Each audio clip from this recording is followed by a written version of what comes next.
मेहरारू कहतिया मास्टरी देखा जब तो से कुछ मांगिला तो तू बहका देवला। आज तुम्हारे को बहाना ना चली। मर्दा कहला कि ये नानी जब तू मांगलू तो हम बहाना कला। हाँ जब मांगिला तो तू बहाना करके हमके टार देला। तू बहुत गद्दार हुआ, बहुत धोखेबाज हुआ। सुना कहे का कहे हो राजा काला साड़ी लई हो राजा काला साड़ी लई हो कमर में छिपी राजा काला साड़ी लई कमर में छिपी राजा काला साड़ी लई कमर में छिपी हो राजा काला साड़ी लई कमर में छिपी जा राजा काला साड़ी लई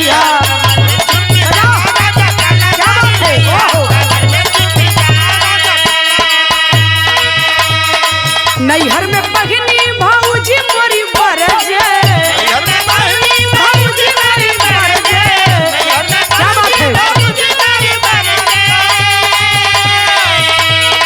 हो साड़ी ससुराल में हो साड़ी ससुराल में पहली जठानी जरी राजा काला साड़ी लैया कमर में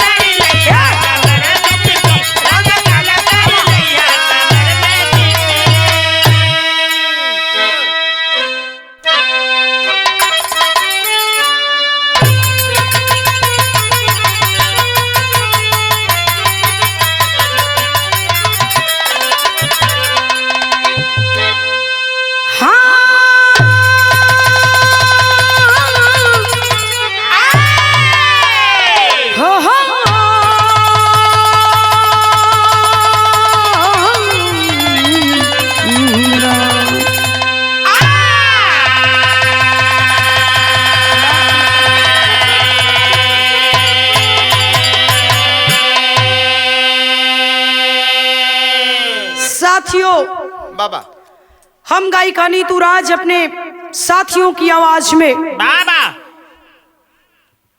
झारखंड का एक और चर्चित कांड। ये समय ज्यादातर अधिकांश कांड झारखंड में ही होता। बाबा बिहार यूपी से हट के चल गया झारखंड में कट के। लेकिन ये होना नहीं चाहिए। प्रांत कोई हो देश एक है। बाबा बिहार हो यूपी हो एमपी हो प्रांत कोई हो लेकिन देश एक है हिंदुस्तान। तो होना तो नहीं चाहिए लेकिन क्या किया जाए। और कलाकार होने के नाते गाना ही पड़ता है। बाबा कांड की फरमाइश है। आप लोगों का कमेंट हम पढ़ते हैं, चाहे वो ओपी म्यूजिक पर हो, चाहे मेरे अपने चैनल YNR बिरहा पर हो, चाहे हमारे कवि जी सियाराम म्यूजिक पर हो। बाबा किसी भी चैनल पर मेरी गीत जहां तक होती है बाबा गौर करेंगे साथियों। मैं नीतू राज आप लोगों के कमेंट को मैं पढ़ती हूँ और बड़ा अच्छा लगता है कि जब आप लोग फरमाइश करते हैं कि आपका कांड हमें बहुत पसंद है और आपकी आवाज में आपका कांड एक अलग पहचान है आपकी। बाबा इसके लिए हम आप लोगों का हाथ जोड़ करके बहुत बहुत निवेदन के साथ यही कहना चाहते हैं कि आप इसी तरह से अपना प्यार आशीर्वाद इस नाचीज को देते रहे। यही आशीर्वाद यही कामना करती हूँ। बाबा 4 लाइन भूमिका में भाव है मास्टर।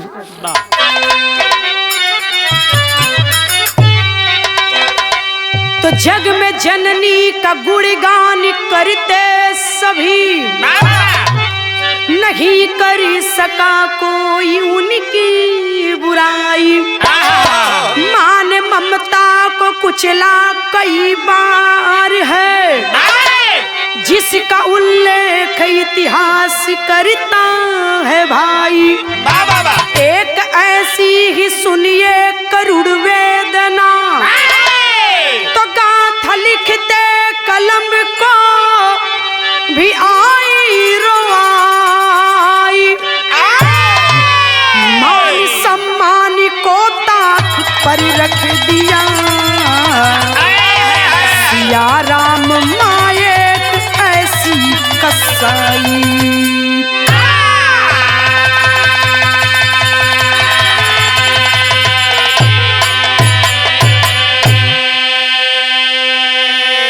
मान सम्मान को ताक पर रख दिया सिया राम माँ एक ऐसी कसाई।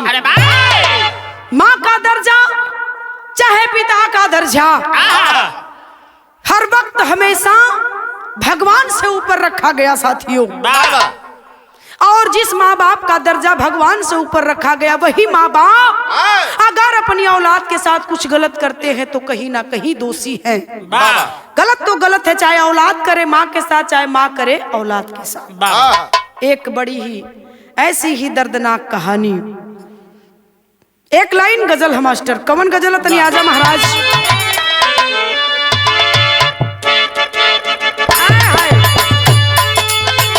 क्या बात है?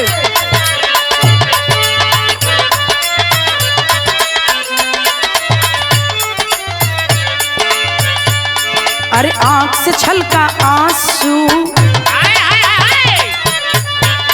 अरे आंख से छलका आंसू और जा टपका शराब में। क्या बात है?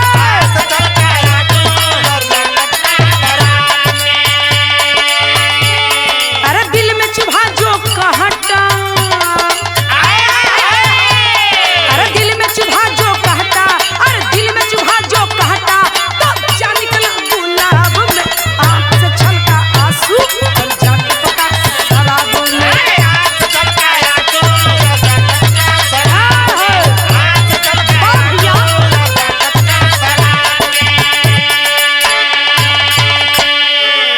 लेकिन भाव कवि जी दो लाइन बिरहा के अंदर लिखत हुन मास्टर का,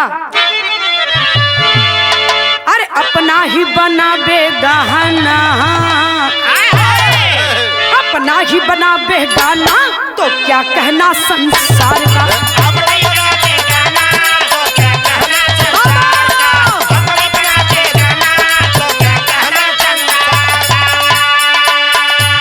अपना ही बनाबे गहना,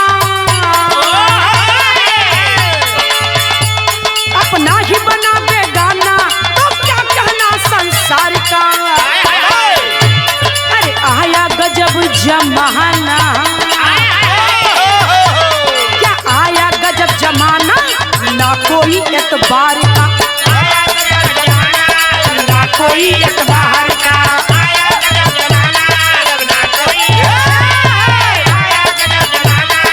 ना कोई अपना ही बना बेगाना तो क्या कहना संसार का।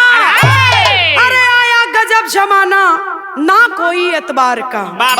क्या आया गजब जमाना, ऐसा जमाना आ गल है कि केहू का केहू पे एतबार ना रह गल है। केकरा पर एतबार करबा, केकरा पर विश्वास करबा ये बाबू। ये दुनिया इस जमाने में कोई पर विश्वास करे लायक अब ना रह गल। जिस पर आप विश्वास करेंगे, हद से ज्यादा भरोसा करेंगे, इतिहास गवाह है वही गद्दारी करता है। कहानी हमारी शुरू हो गई मास्टर, आजा।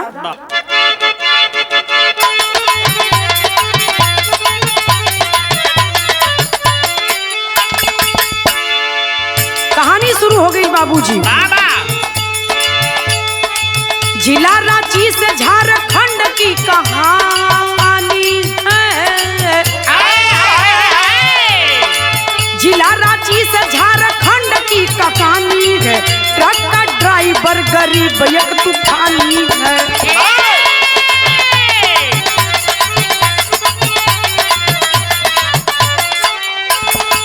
पत्नी बेटा एक छोटा परिवार रहा, पत्नी बेटा एक छोटा परिवार रहा, पढ़ा लिखा यो सब अच्छा परिवार रहा।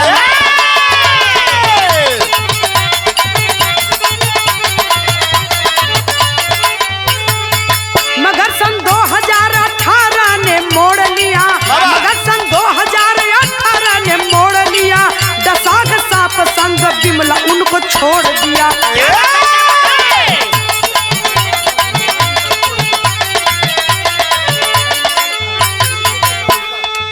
मगर सन 2018 ने मोड़ लिया, मगर सन 2018 ने मोड़ लिया, दसाग साप संग बिमला उनका छोड़ दिया।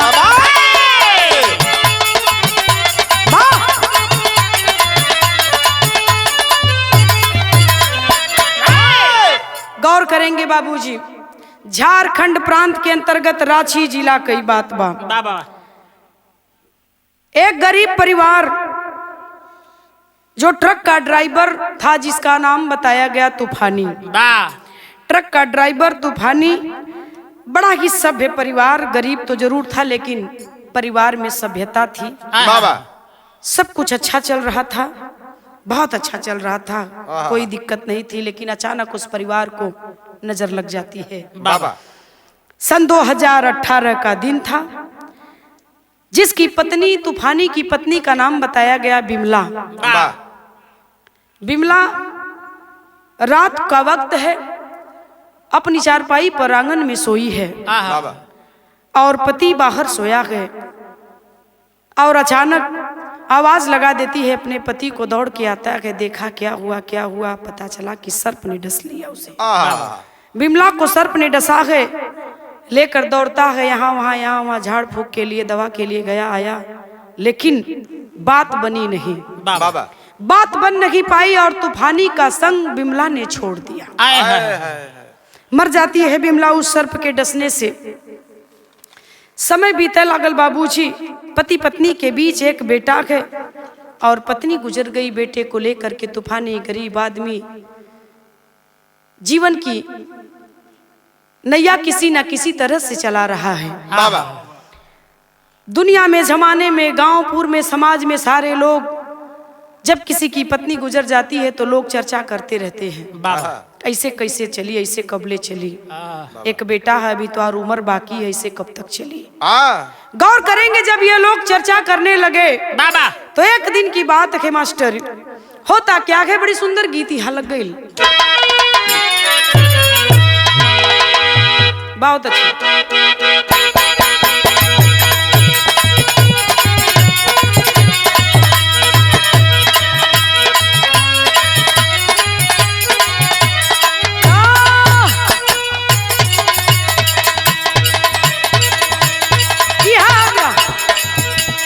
एक गीत के पहले का गवैया गाँव में मास्टर हमरे आजमगढ़ के रहना स्वर्गीय बेचन उस्ताद बाबा का गाँव में मास्टर।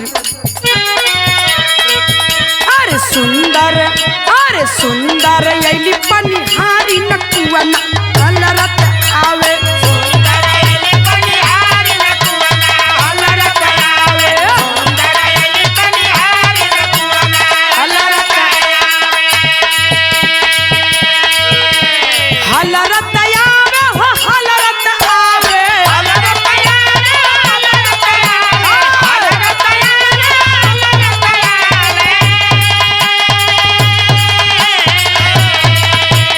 हलरत आवे हलरत आवे, अरे सुंदर यली पनिहारी नकुआ न हलरत आवे, सुंदर यली पनिहारी नकुआ न हलरत आवे, सुंदर यली पनिहारी नकुआ न हलरत आवे।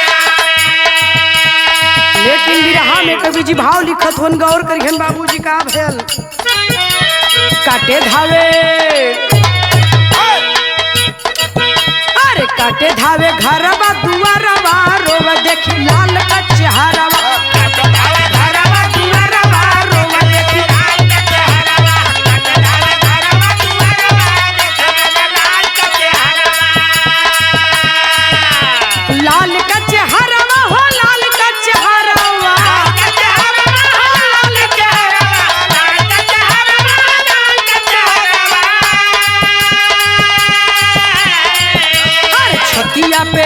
अरे छतिया पे गिरला बजारवा, रोवा देखी लाल का चेहरवा, छतिया पे गिरला बजारवा, रोवा देखी लाल का चेहरवा, छतिया पे गिरला बजारवा, देखी लाल का चेहरवा। घर द्वार काटे लोगल, तूफानी के जब पत्नी गुजर गई बाबूजी, तो वह घर द्वार जैसे काल बन गयल। लोग कहलन, हम ना कती, लोग कहलन कि बिन घरनी घर भूत का डेरा, मर्दे बिना मेहरारू का ना चली और मेहरारू के बिना मर्दे कभी ना चलल। बेटवा के लेके तूफानी जीवन का नैया खेवत हुआ, लेकिन बा भयल का मास्टर, तारा 2 साल बेटा साथे कैसे बितावले,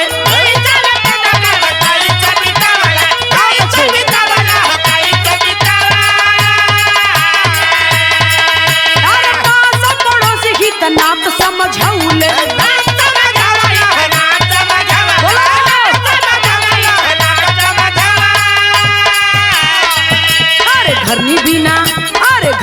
बिना चली नाही घरवा रोवा देखी लाल का चेहरा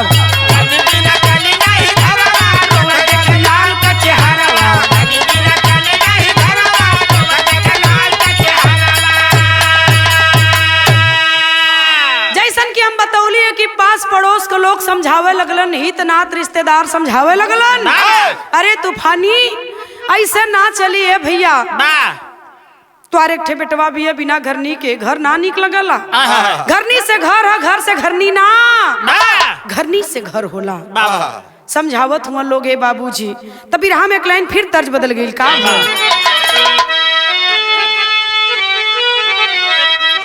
हाय हाय हाय ओपी भैया तोहरे बियाहे में ही गीत गवायल होई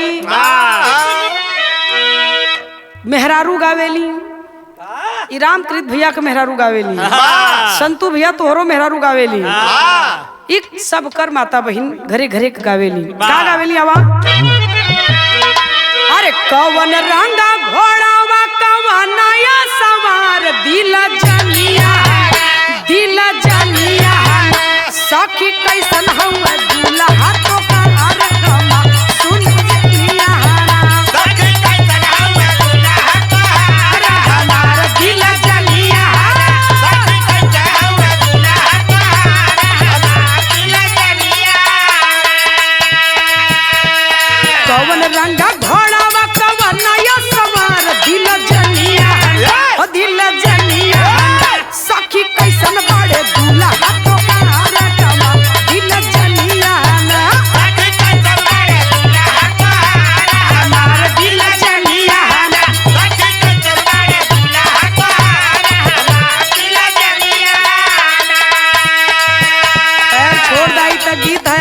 के मनोरंजन खातिर हमन के आसानी खातिर इ तर्ज रहल लेकिन भाव कवि जी लिखत हुन सबके घरे जीवन में मौसम को कमी ना है का हो अब केहू रही का हो भैया रे भैया लइकन का मौसा हिला के भैया रे मौसी न तो रही त कहीं ना कहीं से भयल का मास्टर मौसा बतौला ये गरीब परिवार वही जुनिया नाम राधा बाटे या वही कुंवार बनाला दुल्हनिया बनाला दुल्हनिया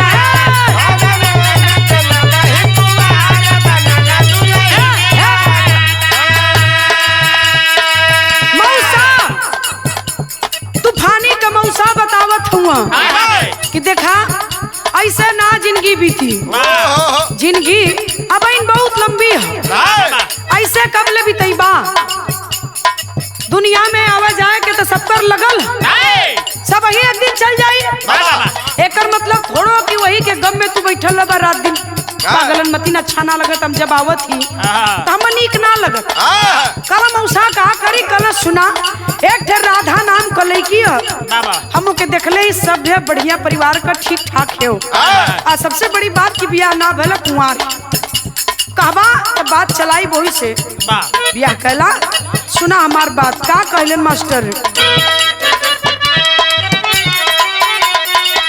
अरे महानी तूफानी गइल सब ही का बतिया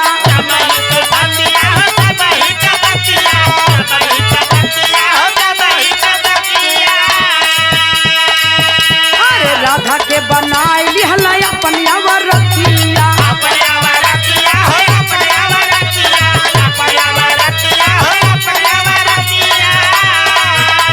औरत बना लेलन आखिरकार मौसा के बात तूफानी मानी गईलन गांव समझा दिला समाज का कि चला जाएगा मौसा तो ठीक है कहत हुआ मान जा बात तूफानी बात के मान गए सर माथन चढ़ा के राधा से आखिरकार शादी तूफानी का हो गई तब भैल का मास्टर हाय हाय बतिया सुहाग वाली कहल दिखार दिल जनिया हमरे किसन के न करिया तिरस्कार दिखार ओही जुनिया हमरे किसन के न करिया तिरस्कार दिखार ओही जुनिया हमरे किसन के न करिया तिरस्कार दिखार ओही जुनिया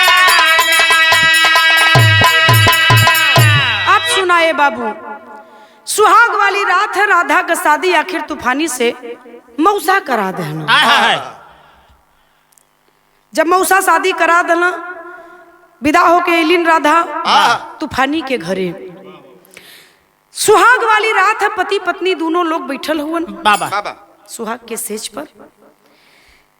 एक बात कहलन तूफानी बड़ा गंभीर स्वर में, शंभू भैया बड़ा गंभीर स्वर में तूफानी चेतावत हुन की राधा शादी तो हम न कैले होइत, लेकिन अब मौसा कलन की नहीं बढ़िया लड़की है करला। तो के देखली तो बात जम गई कि चला ठीक है बाबा कर ले शादी तो हम कर लेली, लेकिन एक खे हाथ जोड़ के निवेदन बातों से, एक खे बिनती बातों से। कलिन राधा की बोला संयम का बिनती बा तुहार आदेश शर्माथन आदेश तो करा बारे दुल्हन। अच्छा लगल करी बात बाबा कि आदेश तो करा। कलन की आदेश ना है, एक निवेदन है कि राधा हमरे किशन कमाई मर गई है, और कभी जीवन में हमसे वादा करा कि हमरे किशन का कबो तिरस्कार अपमान ना करबो। आज सुहाग करा था यह वादा हम तो से चाहती, और वादा हम तो से भी एकठे करब। पहले तू हमसे वादा करा। वादा कर लेलिन राधा। कलिन की किशन का बात करत हुआ कि किशन का अपमान हम करब, तिरस्कार करब बाबा। कभी ओके आभास ना होए देव कि हम ओकर मैं भामतारी हिला। पकड़ लेलन कलाई। कलन की शाबाश राधा तो से हमके यह उम्मीद रहल। अब एक वादा हम तो से करत हिला राधा कि हम तुहार पति तूफानी जीवन में तो के कोनो चीज का कमी होए ना दे। जब कहबू जवन चीज कहबू, जैसे हम तोरे हर फरमाइश के पूरा करे के पूरा प्रयास करब। बाबा वादा हो गया दोनों पति पत्नी का। विरह में तर्ज बदल गई मास्टर का हो।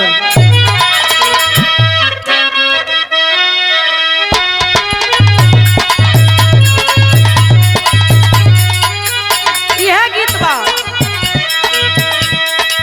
कौनो मेहरारू अपनी मर्दे से फरमाइश करत हिया। देखा हे ऐसने तरह पर हईला, ऐसने तरह पर हईला, ऐसने तरह पर जिभिया तनी तू हाथ का बढ़ जाले। मर्दा कलश की तोड़ ढेरा बढ़त बा। कलश की हमरे ना हो, हमरे ना तोरे बहिन कभी बढ़ जाले। ऐसने तरह पे तोरे बहिन कभी जीव बढ़ जाले। मर्दा कलश की अच्छा छोड़ का चाहत तो के बताओ। कहलेस का कहलेस गुरही जले बिया बिचा पिया में लवा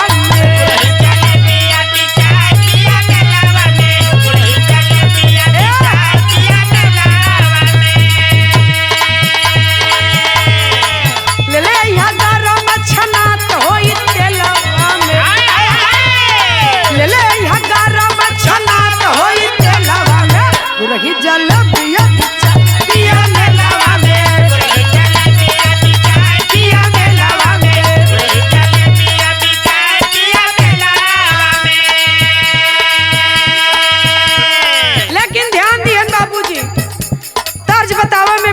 फर्ज न भूला जाए।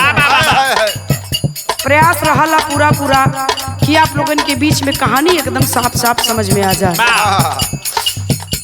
इधर जब तूफानी कलन की देखा हमरे किशन के कोनो तकलीफ न हो, ख्याल करी। हाँ चल गइलन अपन ट्रक का ड्राइवर रहलन, चल गइलन ट्रक चलावे। ट्रक वाले भैया लोग बड़ी बिरहा बजावेलन। ट्रक वाले भैया लोगन का भी बड़ा कमेंट आवेला। बहुत बहुत धन्यवाद भैया ड्राइवर लोगन के। गायिका नीतूराज का प्रणाम हो। लेकिन देखा तो ट्रक चलावे चल गइलन तूफानी। यहाँ राधा किशन का कुछ ज्यादा ख्याल कर देहली, कुछ ज्यादा ख्याल का कैले ही तनी सुना। आवा कवि जी लिखलन बेटवा पे अपने, बेटवा पे अपने लुभाई गईली जननी।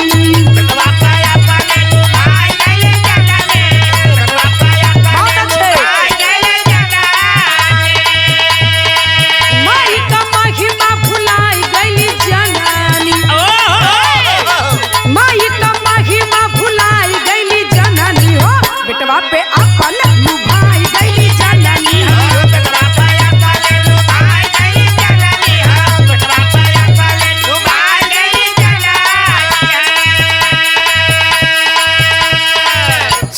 साल का जवान ऊ थोड़ा थोड़ा रे खाइल ह सुंदर लइका गठीला बदन भी और ही नई नवेली दुल्हन तूफानी ना हुवन उनके गैर हाजिरी में किशन के देखले गई मतारी जब वो किशन के देखले का बाबू आय हाय हाय हाय रोक नहीं पाई अपने आप को कैलेश का मास्टर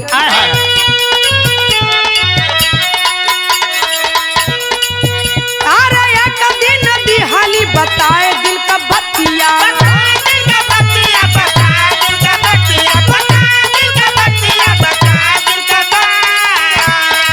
अरे सुनत किसान तो मराई गईली मतिया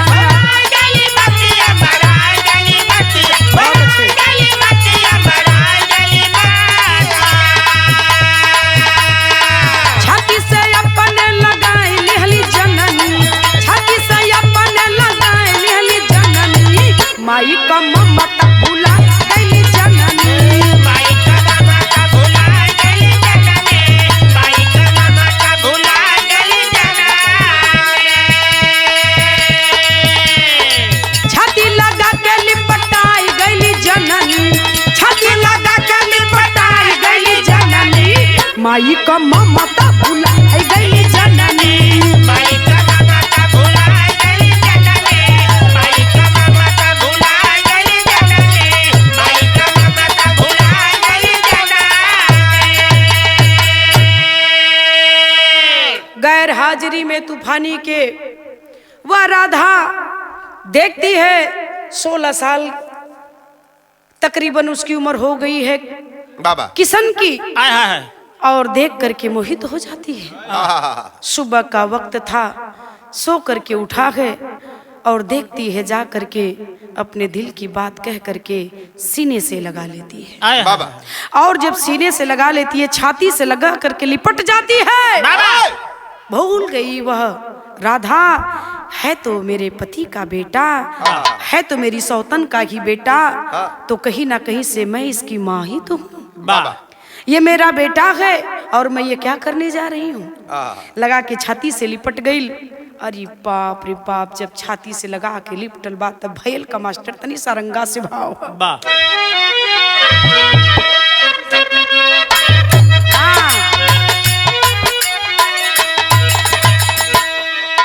बोल पड़ा किशन का कहले है मास्टर वो मतारी से वहां से छोड़ा के बेटा कहला माई चेता कहला माई चेता देता ना दिलवा वाह जी खुद पे तू रखा काबू नाही जब आई है बाबू नाही जब आई है बाबू देवा हमको न से बताया जी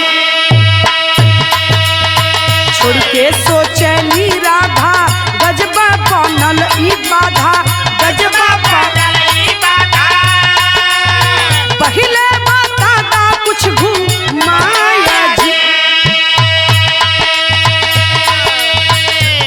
बाह में जब भर लेती है वह राधा उस किशन को छोड़ा लेता है छोड़ दे माँ तू मेरी माँ है और ये क्या करने जा रही है नहीं नहीं तेरा इरादा कुछ ठीक नहीं लग रहा है आएंगे पिताजी मैं सारी बात बता दूंगा तेरी काली करतूत को मत कर मेरे साथ ऐसा अपराध मैं तू जो सोच रही है वो नहीं कर पाऊंगा बाबू से कुल बात बता दे जब लइकवा चेतावे लगल छोड़ देलेस छोड़ तो देलेस लेकिन कैलस का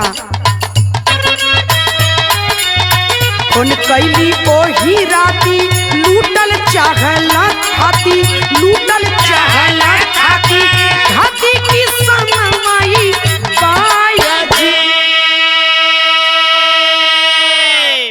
जब ये कहा कि मैं पिताजी से सारी बात बता दूंगा तो सोच गई नगिनिया के रे ये कुल बात बता दी था यहाँ तम के घर में ना रह दिया निकाल दिया घर में से मार के हमके छोड़ दी कहाँ जा तो उसे कुछ ना बता के चुपचाप उसे पहले में अपने पति के अपने फोन कर दे। फोन कह के कहलस कि तुहार थाती अब लगत है कि हमार सलामत ना रही तोहरी घर में। तूफानी कलन की भयल का खलस की का बताई, बताओ में शर्म आवत हिय, कैसे तो के बताई हमरे समझ में ना आवत। कलन आई बोला राधा का भयल खलिन की त्वार बेटा किशन जेकर इतना ख्याल करे के कले हुआ कि मेरे किशन के कोनो तकलीफ न हो, दुख न हो, ख्याल करी। हाँ वो त्वार किशन तमार ढेरा ख्याल करत था। वाह उल्टा चोर कोतवाल के डांटे।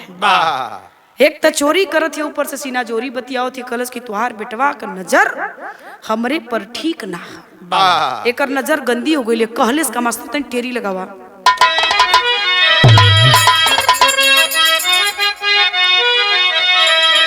चढ़ाए के दाम मर्दवा एक फूल में देबा। हाँ अरे नगिनिया मैं भा माई बन गई, भैया नगिनिया मैं भा माई बन गई। बेटवा तोहार लूटल चाके मर जमनिया, अरे जमनिया, अरे जमनिया। नगिनिया मैं भा माई बन गई, बेटवा तोहार लूटल चाहे मर जमनिया। नगिनिया मैं भा माई बन गई, बन गई नागन का रूप पकड़ लिया उसमें भामतारी ने। बाबा सारी बात कह देती है कि ये मेरी इज्जत यहाँ पर खैरियत मेरी नहीं है, मेरी इज्जत सलामत नहीं है, मैं लुट जाऊंगी, बर्बाद हो जाऊंगी। अरे बाप रे बाप, जब सुनलन ट्रक का ड्राइवर तूफानी भैया, अरे बाप रे बाप, मालूम पड़ल कि वही जा ट्रक का 10 चक्का पंचर हो गया, दिल टूट गया। उस ड्राइवर तूफानी का दिल वह टूट गयल। करीब बाप रे बाप, हमारी बेटवा के कहत बा हमार बेटवा ऐसा निकल गया। सोचे पे दिल ओकर मजबूर हो गए। बाबूजी बिरहा में तर्ज लग गई। मास्टर भयल का आवा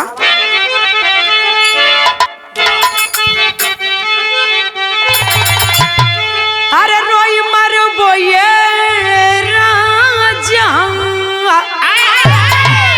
अरे डूबी मरब एक करे जा, जई बजो पुरुब के देसवा।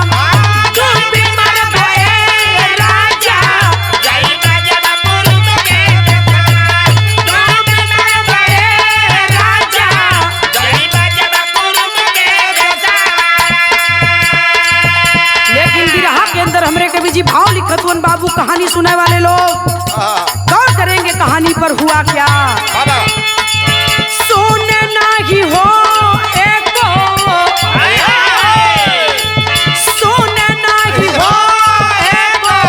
बाबूजी किसन के बतिया,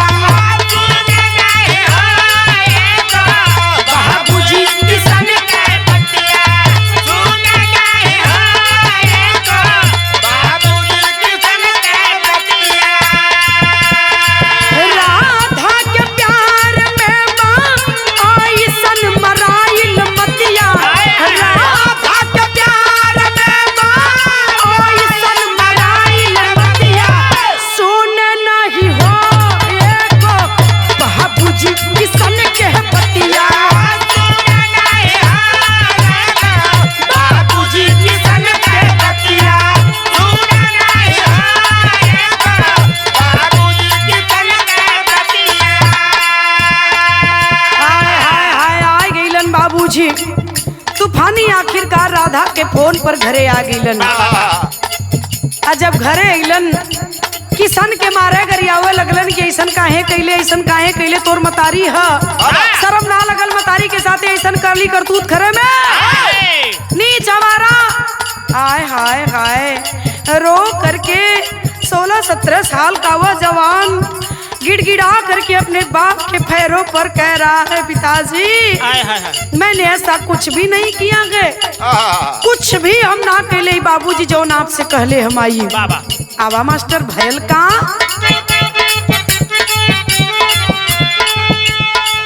कैलया लगहु जी आके बेटा यौरी माई के,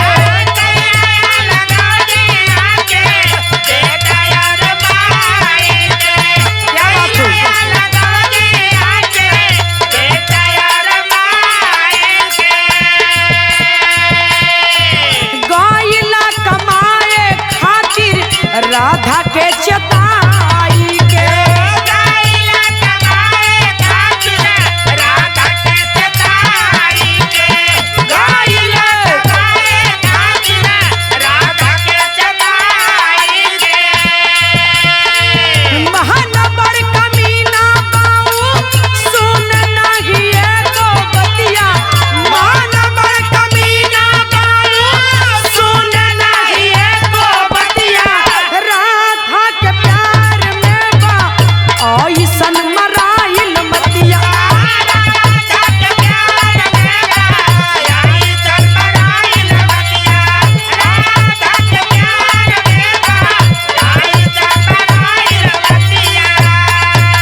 आईना तूफानी समझा बुझा के कलन की देख जब तो नने का ना पटत त ऐसन कैले उ कहत बा तय माने के तैयार ना हुए कि हम ना कैले त हमरे समझ में ना आवत है।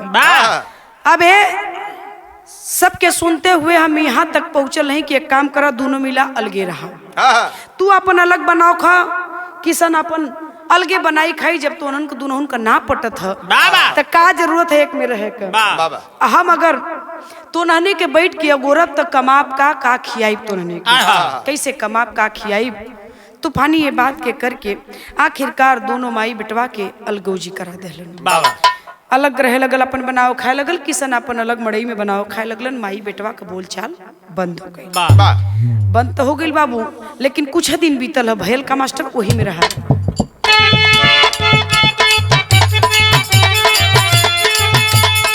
राधा फसाई लिहली मिश्र राजकुमार के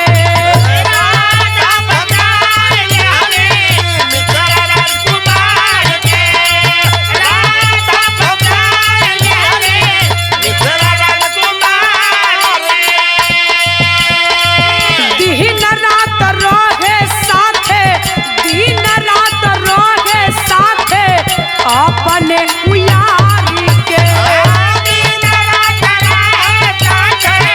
अपने उयारी के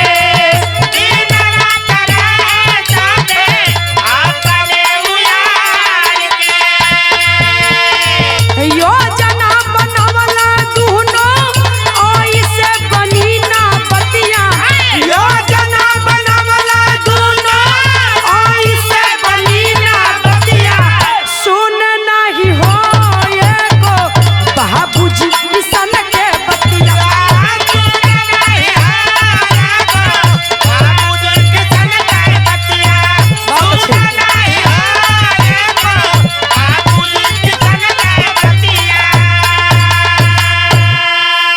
गौर करेंगे बाबूजी। तूफानी माई बेटवा दोनों के अलगे कई के फिर ट्रक पे अपने ड्यूटी पर चल गिलन ड्राइवरी करे चल गईलन। इधर माई बेटवा का पटत ना न माई बेटवा का देखी देखा बा बोलचाल बंद इधर। लेकिन वह राधा जब पति चला गया बेटे को फंसाना चाहिए नहीं बात बनी तो फिर बगल का एक पड़ोसी कमिश्रा जी रामकृत एक ठे मिश्रा जी से नैन लड़ गयल। नैन लड़ल नैन चार हो गयल। मिश्रा जी से उन्हें प्यार हो गया। और जब प्यार हो गया तो जब मौका घात पावे अपन वही में अपन मिश्रा जी के बुला ले। अब बुला के अपन मिश्रा जी के अपन जवन मन करे अपन कुल फरमाइश पूरा करावे। तो लोग हंसत हुआ मर्दवा बेचारी के करतूत पे वो अपन पूरा अपन जवन भी होकर कमी बेसी रहे मिश्रा जी आवे पूरा कहिए चल जा। दिने में मौका मिले तो दिने में राती मिले तो राती में। धीरे धीरे धीरे बात कब तक छिपी किसन धीरे धीरे धीरे धीरे ये बात के सोचा लगल कि आखिरकार ये इतना आना जाना काहे इतना आना जाना जे कबो ना आवत रहल ओकर आना जाना इतना ज्यादा आखिर बात का है बाबा तनी गौर करिहन। भाव पहपट से भयल का मास्टर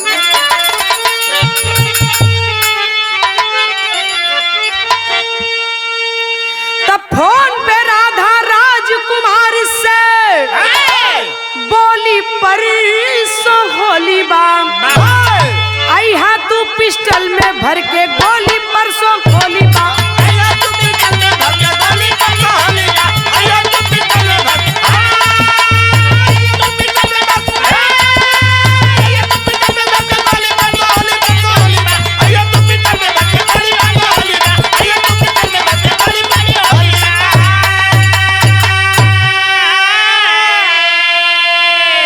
देखा ही है होला एक कुल चीज में ही है कुल होला।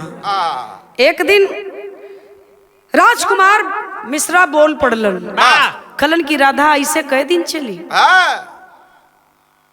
ऐसे अब बात बनी नहीं कलश की चिंता मत करा अब नियर है होली का दिन वही होली पे कुछ न कुछ उपाय अब करे के पड़ी। कलन का कलश की हम बतावत ही होली का दिन आएगल आए गल होली का दिन। आज और होली का दिन आ गल बाबूजी फोन के राजकुमार से कलन की परसों होली, कलन की हाँ कलन परसों होली है, तब तू आ जा एकदम पूरे फुल तैयारी के साथ।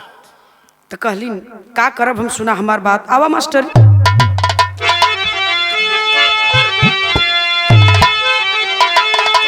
अरे दारू पिला के हम बिस्तर पे वो करे साथ सोईबा हो।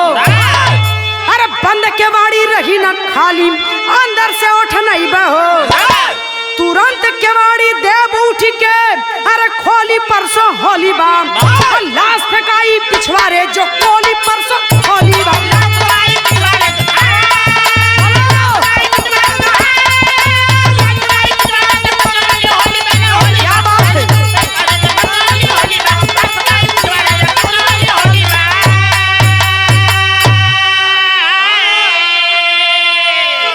चिंता मत करा, परसों होली है, एकदम फुल तैयारी के साथ तू आवा।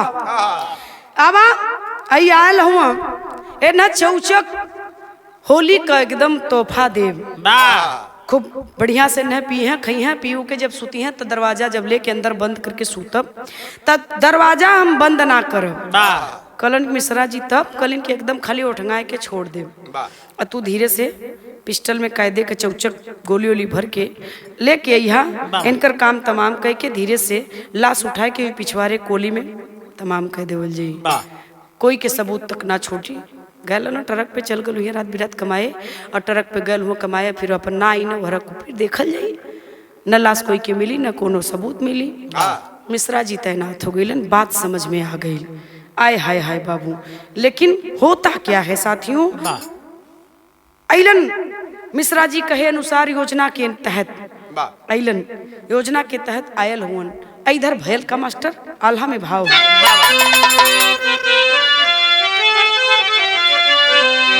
चोरी हत्या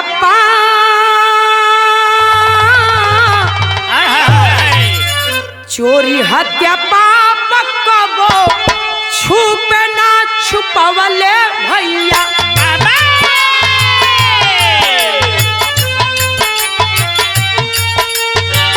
लाख हो पैया लगावे सनसा,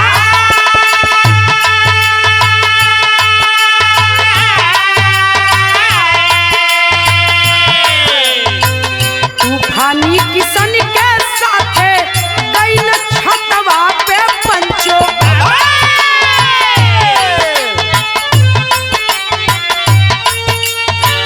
बाप बेटा दोनों में भइल बात कहला।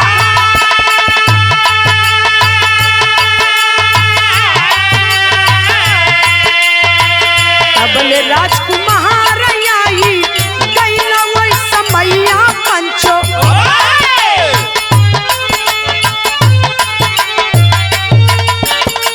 रहा था तूफानी के बोला वही बारे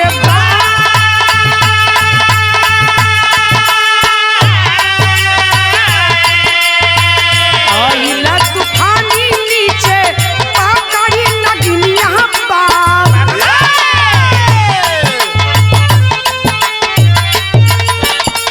राजकुमार के पिस्टल से करल चागली हुआ।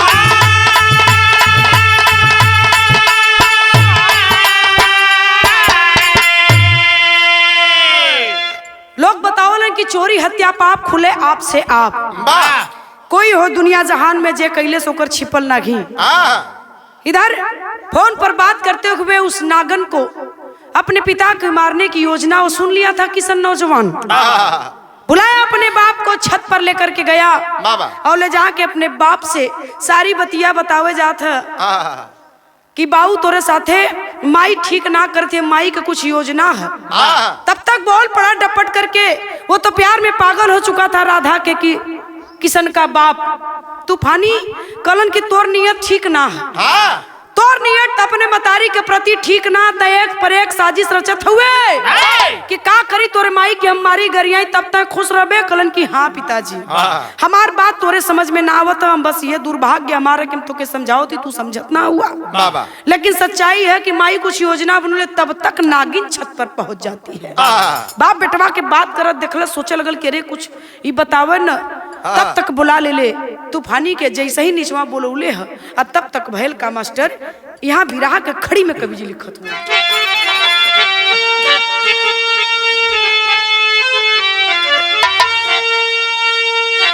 तब पति के पत्नी पकड़ के कहली अरे मारा गोलिया तब लया गैला लाला नवा खुलल बा बोली।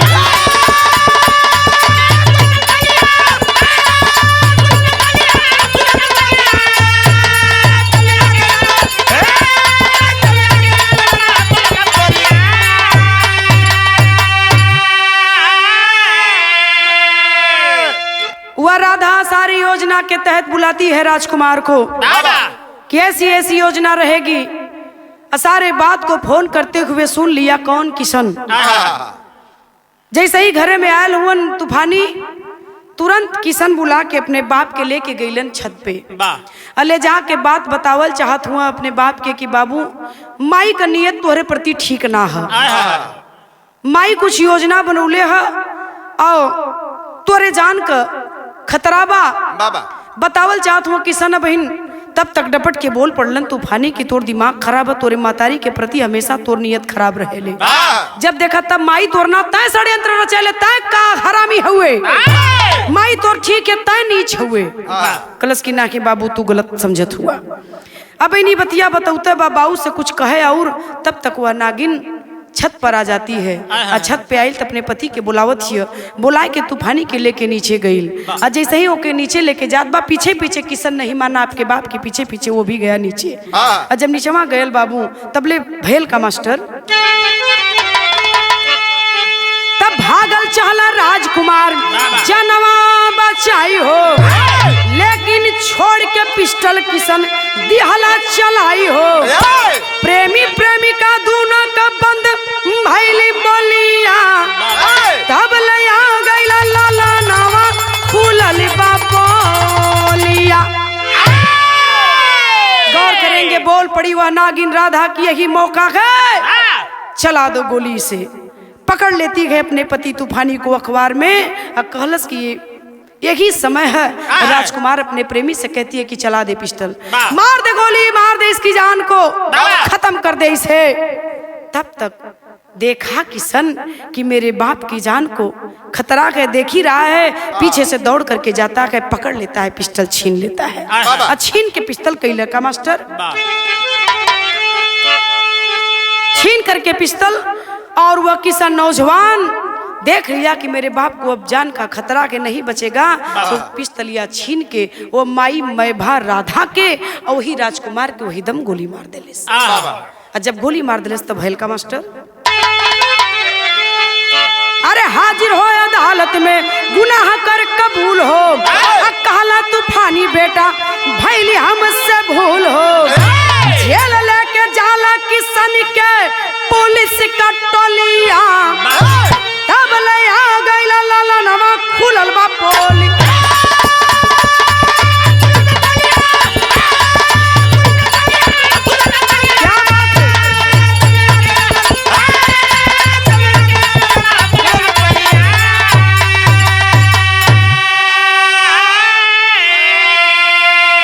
आखिरकार दो हत्या कर दिया किशन अपने बाप को बचाने में। अपनी माँ मैभा मतारी राधा का और वो माई के प्रेमी राजकुमार का दोनों लोगों की हत्या तुरंत उसी पिस्टल से कर देता है किशन नौजवान अपने बाप को बचाने के लिए। आ गई पुलिस पकड़ लेती है लगा देती है हाथ में हथकड़ी। वो नौजवान किशन के हाथ में हथकड़ी लग गई फफक के रो पड़लन तूफानी पकड़ के अपने बेटवा के बार बार समझावत रहल हमार बेटा कि माई ऐसन है माई ऐसन है माई ऐसन है। लेकिन पिताजी तू बात के समझ ना पौला बोल पड़े तूफानी रो करके कि बेटा काश तोर बात हम वही दिन समझ गल होती जौने दिन अली घरे नगिनिया के कहले पर कि तुहार बेटवा हमारा आबरू लूटल चाहता। तू हमके इतना समझौला बेटा काश हम वही दिन तुहार बात समझ गल होती आज ही दिन देखे के ना पड़लो बेटा बहुत बड़ी भूल हो गई हमसे हमके क्षमा कैदा बेटा हमके क्षमा कैदा। एक बाप अपने बेटे से माफी मांग रहा है। पकड़ करके पुलिस प्रशासन के लोग ले करके गए जेल में किशन को।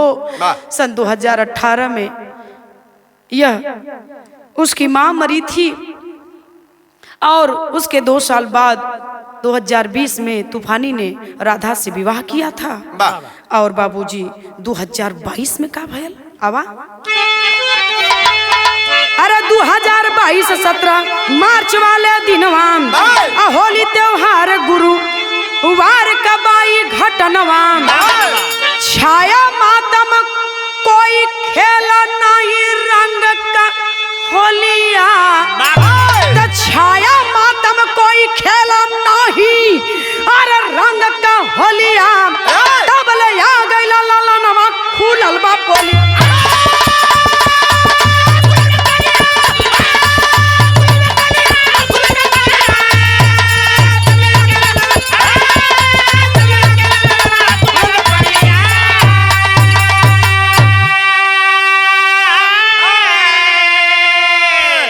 मैंने बताया कि 2018 में सर्प को डसने से किशन की मां दुनिया छोड़ गई थी। समाज के लोगों के समझाने पर तूफानी ने विवाह किया राधा से।